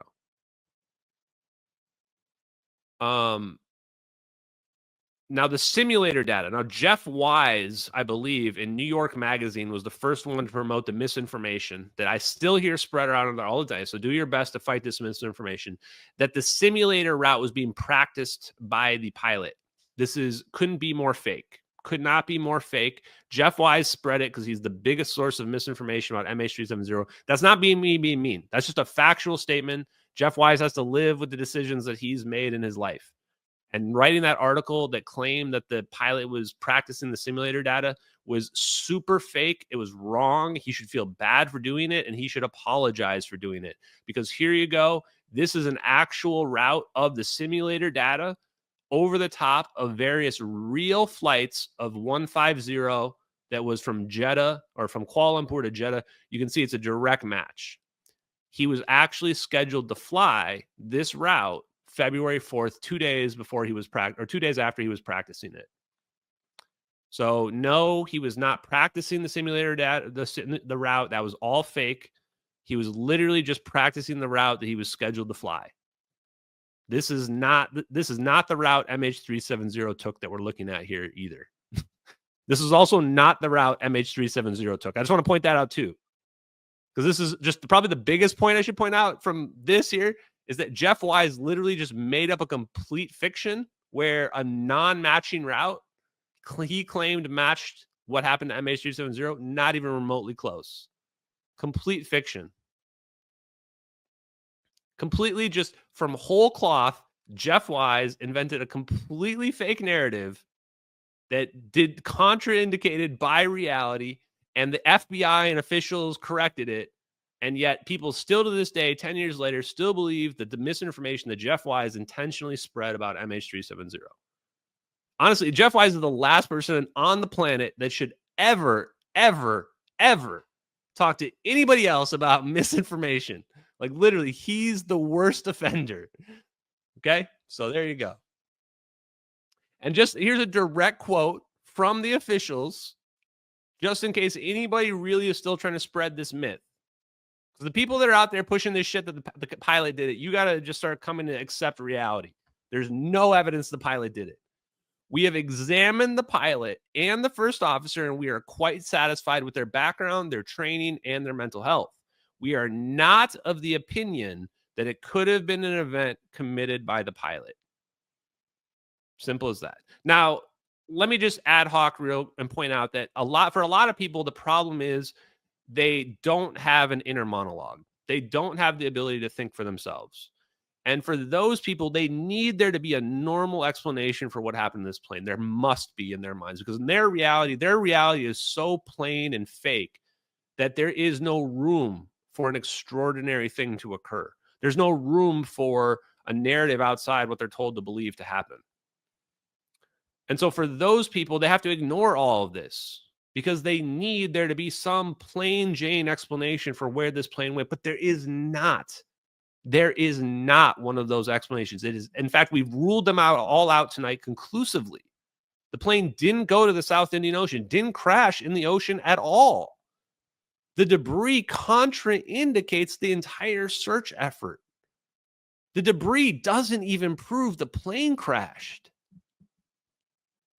We have no evidence for the plane even crashing. No conclusive evidence. And this is what the family members were also saying. At some point, people have to go back and go like, why am I believing the things that I'm choosing to believe? All that I did was come into this whole situation with no biases. I had no biases. I had an open mind. Although I didn't believe that we had magic orbs or any of that, but I came in with no biases and took a fresh look at all the evidence with, an unbiased perspective. And the story that you're hearing tonight is what I concluded based on the evidence, all the evidence that's out there, not just like a cherry picking of the evidence like you see in a lot of these YouTube videos, but the totality of the evidence, even the evidence that people don't want to believe. Now, some of the other scenarios like the shoot down and the emergency event scenarios that I hear discussed some cases, the problem with those is the same problem with the fire emergency event without the orbs. Where's the plane? Where's the debris field? If a plane was shot down in the sky, the debris is going to shatter over tens of miles. People are going to be picking it up in their backyards. There's no way you could cover up a Boeing 777 with 239 people exploding over somewhere. There'd be YouTube videos of plane blowing up in the sky. Even emergency events don't make any sense. If it was some kind of fire, we need the videos to be real because we can't otherwise explain where the plane went up, where the plane went down. Where is it then? Plane was on fire. It can't fly forever. Where'd it go? And there's other variations on these theories as well. People have claimed that they've seen debris in the water when they're not. They're just, there's that mind. I forget what that psychology term is where they just imagine seeing stuff when they're not seeing it. So there are no real legitimate other competing theories. It had to be a state-sponsored operation. And all the states involved, including the United States, were blaming the United States, saying that they know. Now, quickly, the science. Okay, I redid the science, just simplified it. Let's just simplify it. 0-point energy, number one. That's the number one discovery that we can conclude from the video. 0-point energy is real. It's the missing link in physics. It explains mass, inertia, gravity, dark energy, and dark matter. Just all the things that we don't understand. It turns out it explains them all. Some examples, if you want to read, would be Planck ether hypothesis by Friedwart Winterberg. A beautiful theory. And the beauty of the 0-point energy and the ether hypothesis is that this theory in science sits directly on top of our current perspective of physics and cosmology. And when I say that, I mean that you can add this vacuum energy in, and it doesn't change anything about our reality at all. So physics still works. We don't have to rewrite everything. Bravo. Sweet. And then, of course, the OG, the final boss, the king of gatekeep disclosure, Hal Puthoff in space-time metric engineering. That's one of the DERDs. And then gravity is a 0-point fluctuation force. These are two of my favorite papers ever that explain how you can manipulate space-time and why gravity is not a fundamental force, but in fact, just an induced pressure effect based on relative energy densities of 0-point energy, meaning the energy densities are like the way the peaks and the valleys of the amount of energy in space-time. Okay, space-time engineering. So some of the best papers about space-time engineering. Traversable wormholes, stargates, and negative energy by Eric W. Davis. This is one of the DERDs. And warp drives, dark energy, manipulation of extra dimensions by also Eric W. Davis. These papers basically explain how we can produce negative energy and make warp drives and wormholes, and how you can survive a wormhole.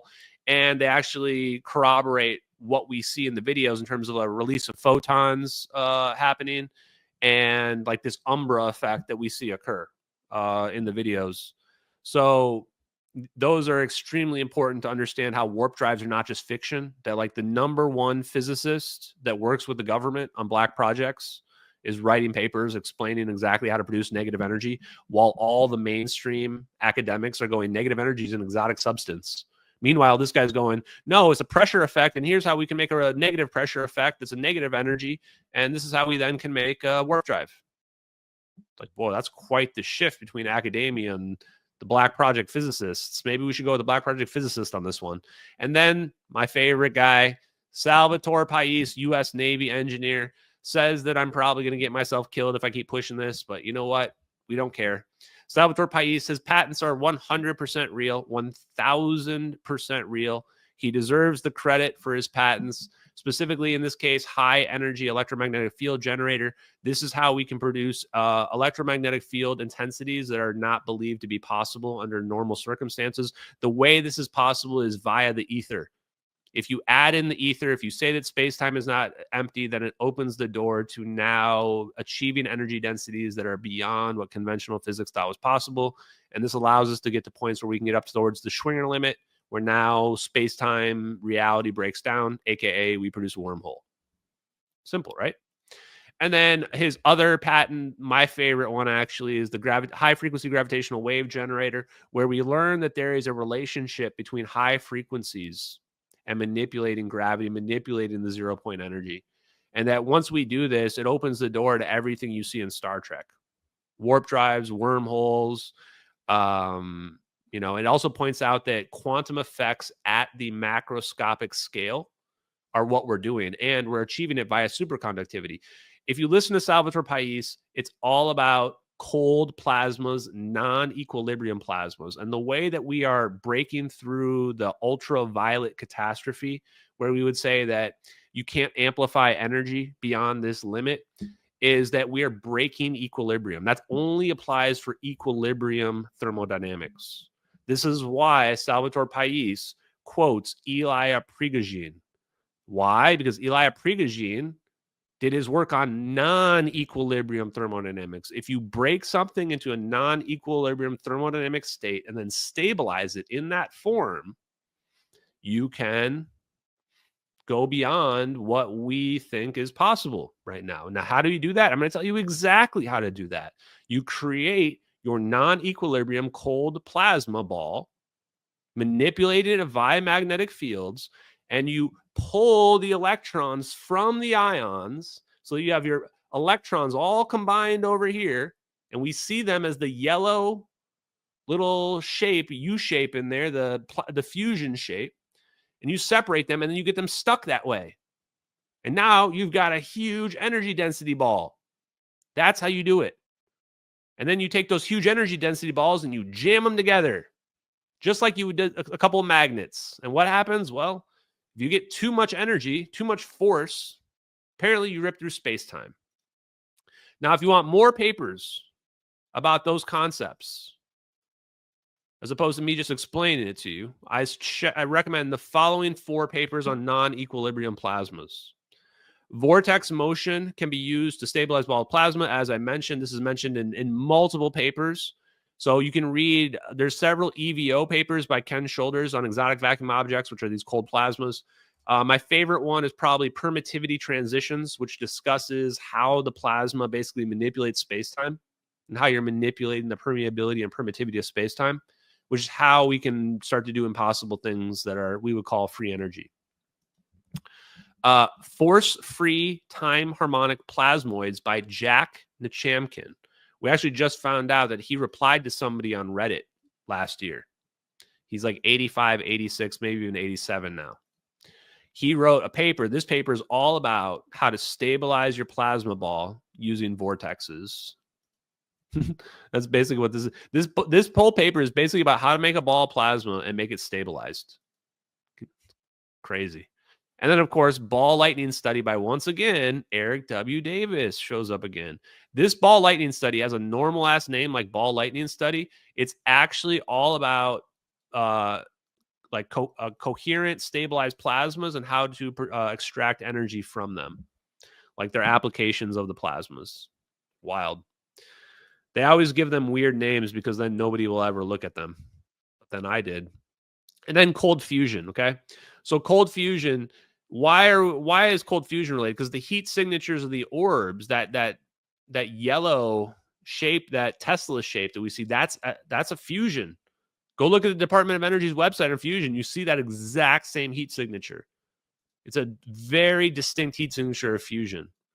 The hotter parts of the electrons, the colder parts of the ions, and then read Salvatore Pais' plasma compression fusion device, where his equations 7, 8, and 9 talk about amplifying energy. And this is where I mentioned the ultraviolet catastrophe that says, well, you can't really amplify it beyond a certain degree. And what Salvatore Pais is saying here is, yes, you can. And this is the thing that would get me killed, and I'm just going to say, is that we can amplify energy beyond what the ultraviolet catastrophe thinks, and we do it by conditioning the vacuum. Conditional possibilities. How do we get around it? We change the conditions. We change the permeability and permittivity of free space, and then we can amplify energy infinitely. Infinite energy, free energy is 100% possible and real. But it also is probably going to lead to the end of the world. Spoiler alert.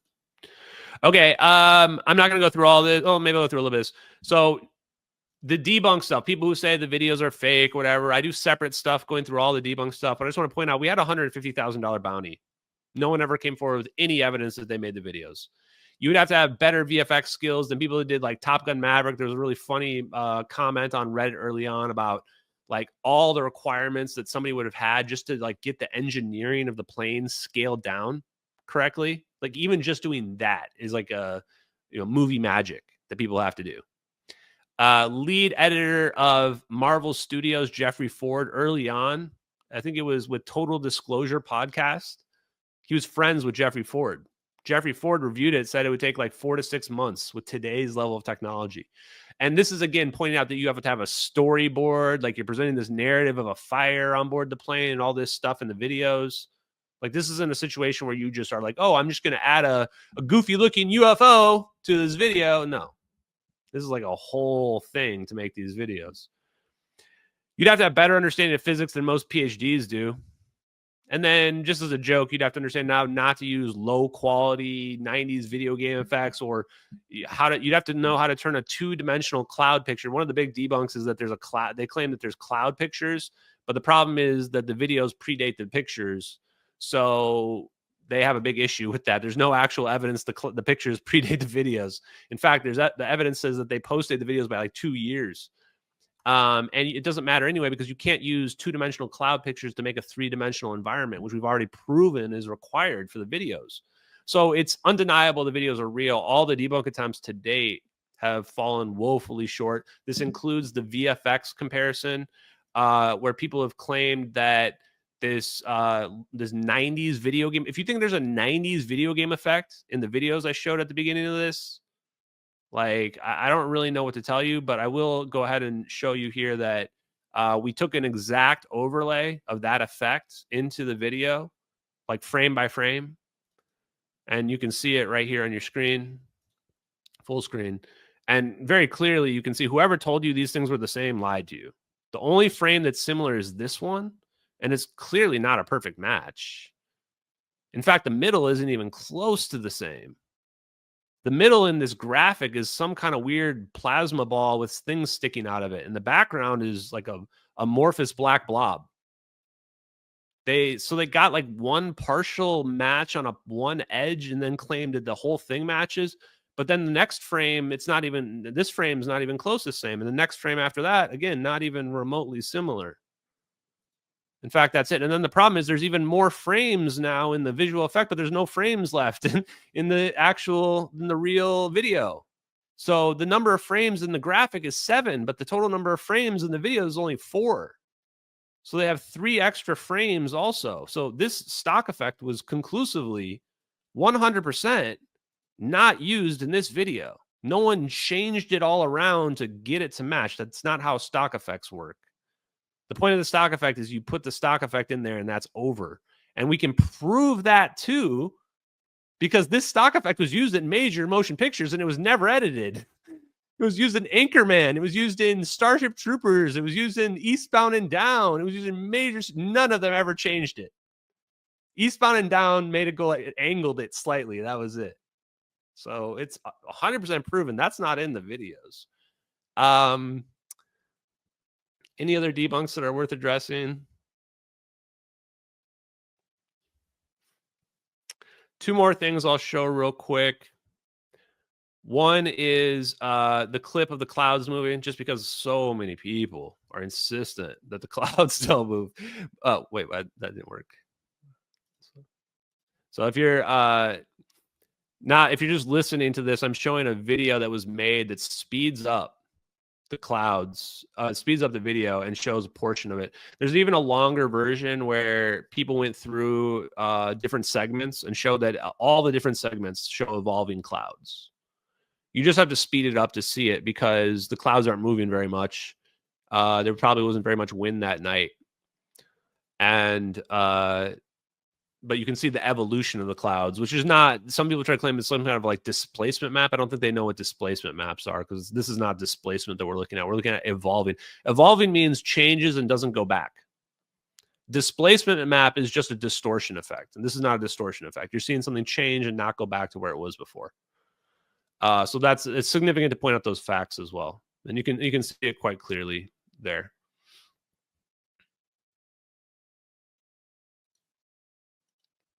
Okay. And then I just want to point out for people, because for the cloud thing as well, because a lot of people got hung up on the cloud saga, which admittedly, you know, they tried their hardest to make the videos go away, and it was pretty extensive. But we do have confirmation that the photographer who claimed to take photos, he was on a flight to Japan. I mean, he at least has a ticket for it. The problem is the pictures that they were claiming were used in the satellite video were not taken from that flight. That's the issue. It seems like they were just inserted into an existing set of photos that already existed on the internet, and the photographer didn't know because he couldn't tell the difference. He couldn't tell his own photos. He'd taken thousands of photos, right? So you just insert some photos into an existing set. The photographer would never know. And this is why he couldn't even recognize the photos in question on the website. He couldn't even recognize the photos. And so what I want to point out, first of all, two things. One is that there is proof that the photos that he uploaded from his Japan flight were on the internet before 2014. I'm trying to figure out how to do this now. Oh, okay, this is how you do it now. Okay, sorry. Here you go. So this picture right here, is it showing it? What is going on here?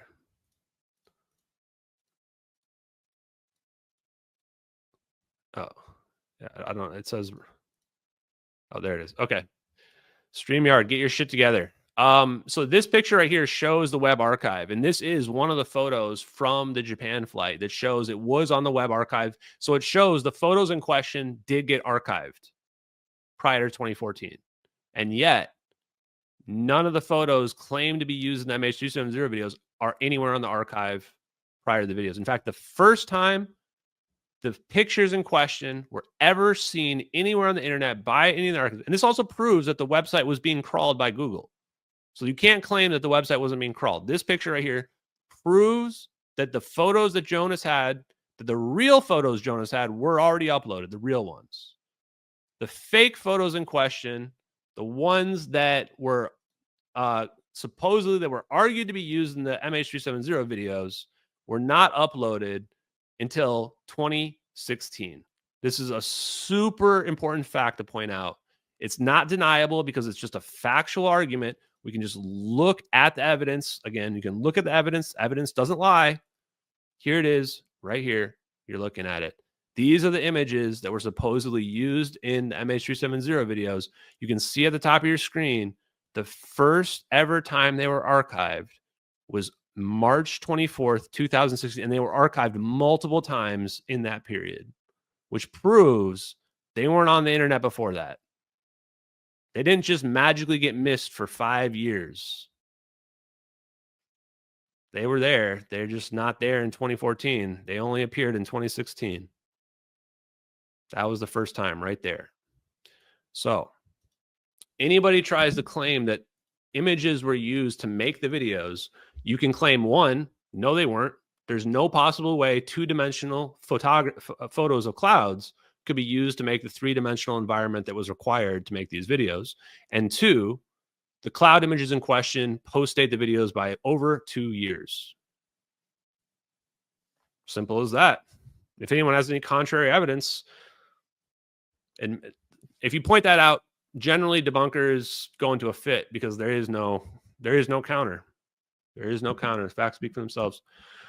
Okay, let's do some super chats, guys. Thank you very much for listening. I appreciate it, especially everybody listening on audio. Thank you guys very much for listening to the all solid evidence review stream. I hope that the world comes to understand that these videos are really what happened to the plane. I think it will take a while. It's obviously a lot to take in, but I think that evidence is overwhelming. If you want to help, the best thing that you can do is push on the United States government to tell the world what they know about the missing airliner. They know what happened to the plane. Even if you don't believe the videos are real, you have to accept the United States government knows what happened to the plane. No question, no doubt. The reason why people don't want to accept that is because then when they do, they realize that it means the videos kind of must be real, right? Okay. Thank you very much for these super chats ahead of time. Mark Scott, thank you, brother. Appreciate you. You're on fire. Oh, wow. And the huge one. Knocking down doors with hard work. Peace to the families. Yes. And so peace to the families. Also, the families probably don't believe this or accept this either, admittedly, but they never told me to stop. So I would think if it was my scenario, even if it was somebody who was going the crazy scenario, if it was me, I would still be fine with it because shit, nothing else is working. Nothing else is working. We haven't found anything in the South Indian Ocean. Might as well push on people to look at Diego Garcia. Truth Teller 86, thank you. Rip Ocean Infinity. Malaysia should pay Ashton $35 million. Yeah, since he solved the mystery. Yeah, they apparently just signed it today, but they've already been searching. And quick update, they are still searching again, but they aren't going to find anything, as I've already told you. And if you've reviewed this evidence today, they're not going to find anything in the South Indian Ocean. They're not. And even the people who say, oh, they're going to plant something. No, they're not. Think about all the effort it would go through to plant believable debris at this point in the game that doesn't float and all the bodies. It's never going to happen. They're just not going to find anything. And thank you again for that, Truth Teller, for that other donation. Rabbit Hole, thank you. Keep this up. And the CIA is going to bring back the dart gun for your ass. Watch Cornhole, brother. Honestly, I don't even care, man. I don't even care. I just don't want to live in a world that's a lie anymore. I just want there to be one true thing on this world. It seems like everything is fake. Academia is just big fraud. Media is just full of shit. Government's just committing black operations and hiding civilization technology. I just want one true thing, just to be pleased on this planet. Lone Wolf, thank you very much for that donation. What if the CIA produced all this? So this was another thing. What if the CIA did it? This is when you think, this is what I call hitting on 19. You're hitting on 19 here. You're thinking way too much into it, right? You're like, how can they be psyoping me into think about how elaborate. So you made a plan to psyop somebody into believing the fake plan using fake videos. It's just way, way too complicated. And what's the end goal? The main reason why this is not true, despite the logic that I just threw at you, is that who's implicated in the video? Oh, the United States military. So would the CIA, if they're doing this, would they implicate themselves? No. That wouldn't be an image of a General Atomics drone. That would be an image of some Chinese drone or an Iranian drone. If they were psyoping us, they're not going to blame themselves. They're going to be a video of China zapping the plane. Because then the disinformation is, oh, look what China did to it. Or look what Iran did to it. Now we're going to go to war with Iran. The way the videos play out, it only blames them. And if the CIA did produce it, then the media would be trying to spotlight me. CNN would be having me come on and promote this theory or what have you, right? Because they would want this psyop to get out there. In fact, as I mentioned on my last stream, no mainstream media has ever even reached out to me before, even though I've gone on over 100 podcasts, detailed explaining the evidence, the psychology of my understanding of the case and the leaker and all this stuff. Despite all of that fame, if you want to call it, attention, maybe. Mainstream media has never reached out. That's what tells me the CIA that I'm right over the target, and this is a situation where the CIA doesn't want this out as opposed to wanting it out. Good question, though. And this is, honestly, I don't mean to be rude, but this is the dumbest argument that I hear out there, is that we're trying to convince other countries that we have technology that we don't have. That's not a thing that exists. That's not a thing that exists. I think people usually, when they make this just terrible argument, usually they try to say that, oh, well, during the Manhattan Project, we tried to spread disinfo to like throw people off. That's sabotage. It's claiming that we have magical technology that we don't have. That doesn't work. If you don't have it, then it just is not a threat. And if you're going to do some elaborate show to try to convince people, this isn't how you do it. You like leak it covertly to people, not in a public display, not with a real airliner that's really missing. No, we actually just did it. We actually just did that to the plane. That's the story that makes sense. Not the story that it's a reverse Uno super psyop against me. Like, I'm sorry, like a lot of you guys, though, you go way too far down the rabbit hole because you need there to always be another layer to everything. For some people, there always needs to be another layer. In some cases, there can be, but discernment, critical thinking requires you to understand when to stop. That's what critical thinking is. There evidence that there's another layer to it? No. If the evidence is just you making it up in your head that a story, that's not evidence. Simple as that. That's how it works. So thank you for those donations, though. And again, I'm not trying to be rude, but I think it's important to educate people on that. Critical thinking works both ways. One is don't be too blue-pilled, but also don't believe that there's always another layer to everything and everything must be a distraction from everything else. Like that's where you're doing the same thing the blue-pilled people are doing, just on the opposite end of the spectrum. Mark Scott, wow. Thank you, brother. Huge donations. Appreciate you, man. You're the best. And then lastly, V. Have you heard of thunderstorm generator? Yes, I have. I've spoken about it several times. It's not doing what we're talking about here. It's not anywhere near what we're talking about here. It's basically a more efficient carburetor is what has been told to me. But still neat and still could be relevant. I do want to talk to Randall Carlson about that. Okay, any last questions before we close out tonight, guys, from the audience? I'm just looking through, see if I can find any. Did I miss anything big that people don't know? Where did the plane go and what happened to the people? I think I explained where I think the plane went and what happened to the people. But again, the only people that can tell us to answer these questions about why you would do this, why you would record this, what actually happened for sure is the U.S. military, the people that did it. Those are the people we should be asking the questions. I want to know the answer to those questions too. I want Edward Lynn to tell me. He probably knows the answer. Right?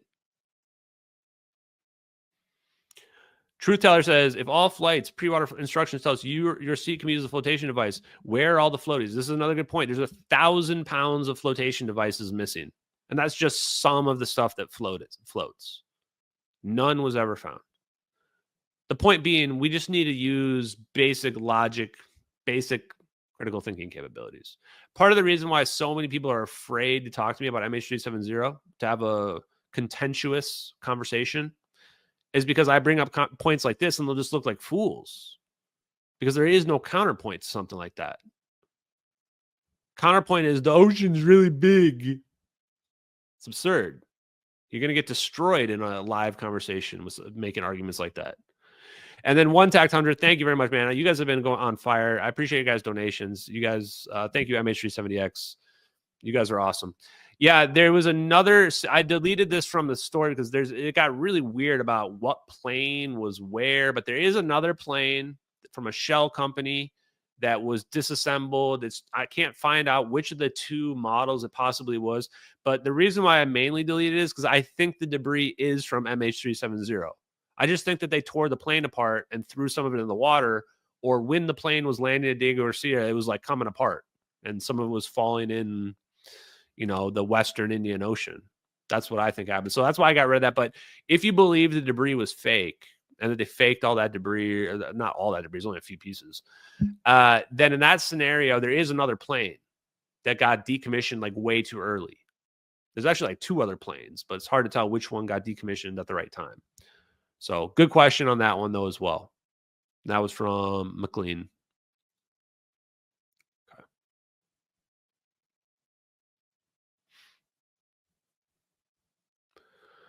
But yeah, those are good. Those are great questions, actually, guys.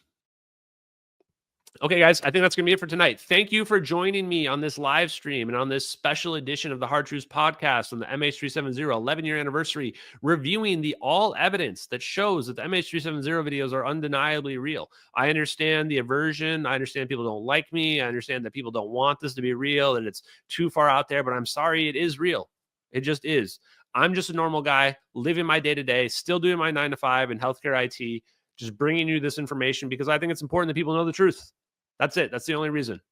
Not getting rich and famous off this, not being invited on Joe Rogan, just doing it. Hope you guys enjoy it. Have a great night, guys. We'll talk soon. Peace out. MH370X. Love you guys.